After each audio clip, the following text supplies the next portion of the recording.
welcome to another episode of Creepy Movie Theater. I'm your host, Bryan Bielanski. For those of you who are fans of my music, this is my hobby where I do reviews on movies and sometimes point out the predictive programming that I notice in subliminal messages and things like that. So, if you're a fan of my music, this is something I do on the side. If you're just here for the Rise of Skywalker review, it's also my music channel, so it's just one of the shows on the channel.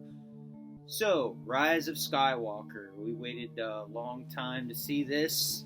A lot of subverted expectations from The Last Jedi. That one was not very well loved. My video about The Last Jedi was not very well loved. As a matter of fact, I think of all the videos on the channel, that one got the most dislikes, which is fine. I like people to be truthful. So, Rise of Skywalker. In the last Creepy Movie Theater on Avengers Endgame, I pointed out a lot of little things I noticed. Disney throwing in their little subliminal messages. This one I find to be a little bit less sinister. I noticed one big thing in particular. The Indiana Jones callbacks. They were all over the place in Rise of Skywalker. It felt like a commercial for Indiana Jones 5.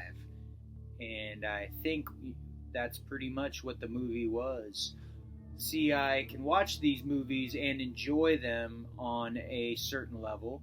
However, I always see in the back of my head this Disney think tank and a corporate round table of guys, like, okay, well, let's see, the same people that like Star Wars probably like Indiana Jones. That's the same demographic, the same age group. Us, we're getting up there now, us who were kids for Indiana Jones and Star Wars when it first came out, early 80s. Being born in 79, that stuff was all pretty great. I mean, Return of the Jedi was out, and all the toys were out when I remember, being 4 years old, and saw Temple of Doom on opening day with my dad when I was 5 years old in 1984. That was a great day. I still remember that. I still remember seeing the dude get his heart ripped out. Great. I thought it was cool.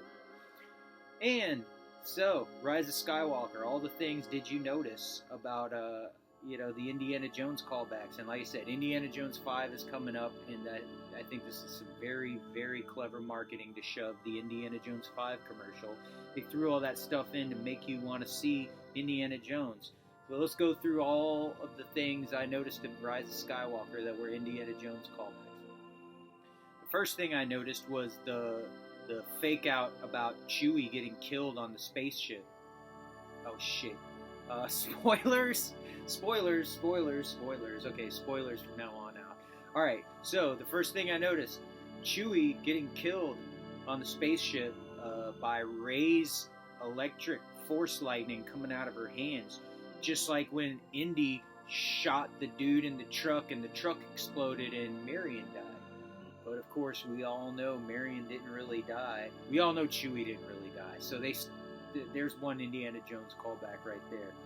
The next thing that I found that was really Indiana Jonesy was the Sith dagger with the little thing that they pulled out. So when you're standing in that one exact spot, you could see the Wayfinder. Them pulling out that little thing that she looked through and saw the outline of the Death Star ruins. That was straight out of Indiana Jones, the medallion in the map room. That's what that reminded me of. Next, when we got to Palpatine on Exegol, the Sith homeworld, and they're getting ready to do the sacrifice where Rey sacrifices Palpatine so his soul can go into her. That was straight out of Temple of Doom, and if you didn't notice that, and it didn't, maybe it subliminally evoked some of that Indiana Jones imagery, but I noticed it right off the bat. I was like, man, this is so Indiana Jones, and I love it because I think I like the Indiana Jones movies a little bit more than the Star Wars. Not much, but I always loved Indy. Great class act he was.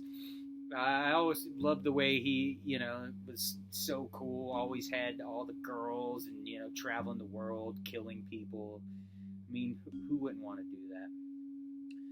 So, yeah, Temple of Doom, all the guys chanting those Sith, all those evil sounding chants straight out of Temple of Doom. Then after that, we had the Palpatine face melt, which kind of a callback to Revenge of the Sith, where his face got all screwed up. But it really reminded me of the Tote face melt from Raiders of the Lost Ark. Looked really good, and a way cooler way to dispose of Palpatine than throwing him down the shaft. I'll admit, Palpatine getting revived seemed kind of contrived, but they had to do it. They had to pull out the big guns. They alienated so many people with The Last Jedi that they had to do the fan service, and I loved it. I don't know how people, the younger generations, are going to like the movie or if they're going to dislike the movie, but I loved it. I thought it was great. So the face melt, Palpatine, very, very cool. Of course, would have been a little cooler if it would have been practical, like the Tote face melt, where they made the wax image of the guy's head, the actor's head. Little side fact there, Tote was based after Peter Lorre.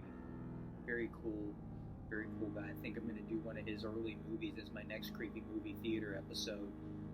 But Tote, named after, or modeled after Peter Lorre, and they melted his face by doing the wax mold and doing all these different layers with the sinewy flesh and muscle fibers, and then took a hair dryer and melted it, which took like an hour, and they played back the tape at high speed to get the effect of the face melt. Very cool.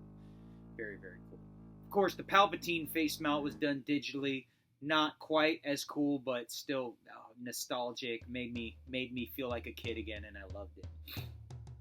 And then finally, Kylo Ren, or I should say Ben Solo, climbing up out of that crevice. It reminded me both of the crevice split from the Last Crusade and Indiana Jones climbing out of the bridge, chopped up bridge in Temple of Doom. So there you go. We had all those Indiana Jones callbacks, and like I said, I mean, why else would they do that? Probably to appeal to the demographic of us, whatever, 35 to 45-year-olds who were little kids when Raiders of the Lost Ark and Return of the Jedi and Temple of Doom and all that stuff was out. And also the commercial for Indiana Jones 5, which comes out in 2021, and I can't wait.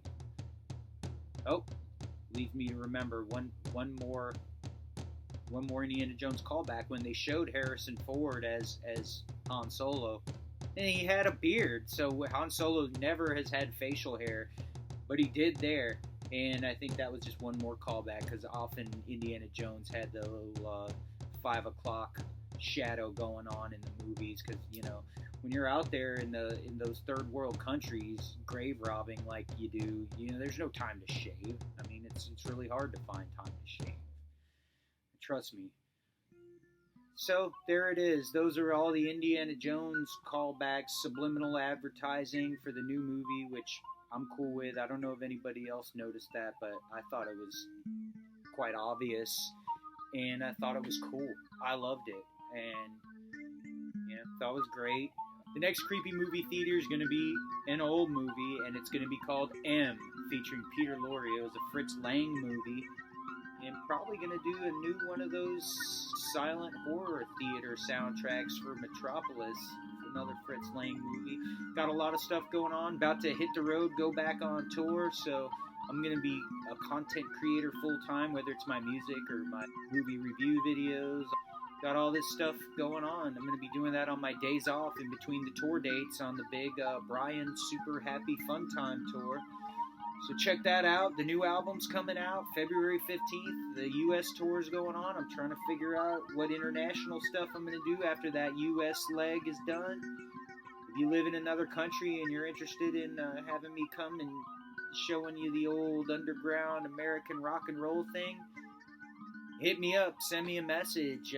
Thank you for watching. If you liked it, please leave a comment, please like the video, and please subscribe. Trying really hard to get up to that 1,000 subscribers to get the channel remonetized like it was, so I can get that big $15 a year from Google, or Google Masters. Thank you, Master Google. All right, everybody. Well, this is Bryan Bielanski signing off, and may the force be with you. Cheers.